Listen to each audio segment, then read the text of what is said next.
নিয়ে যাচ্ছি আমি। টাকা আছে 1 2 3 এই সার্কেল। এখনো পর্যন্ত আমরা যে আপনারা আগেই জানেন যে 4 তারিখের ভিতরে সকল বৈধ অস্ত্র জমা দেওয়ার কথা, তো অনেকেই অস্ত্র জমা দেন নাই। সেগুলো যদি আমরা পাচ্ছি সেটার অবৈধ ধরে নিয়ে আমরা সিজ করছি, এবং যদি কোথাও অবৈধ অস্ত্র পাই সেটা তো অবৈধ হিসেবেই তা আইনত ব্যবস্থা নেওয়া হবে। ইতিমধ্যে আমরা একটা অস্ত্র পেয়েছি, এটা তারা দাবি করছে লাইসেন্স আছে। আমরা একটা যাচাই বাছাই করে দেখবো যে লাইসেন্স আছে কিনা, বা থাকলেও কোন সময় লাইসেন্স। আমরা কিছু নথি পেয়েছি এখানে, যে এটার সাথে কিছু কাগজপত্র আছে পিসি কলেজের।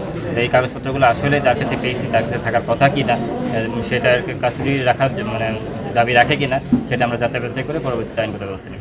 নিয়ে যাচ্ছি আমি। এই সার্কেল স্যার বলছি। দেখো আমি তো চলে গেছে।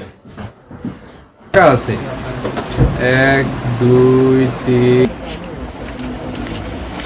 3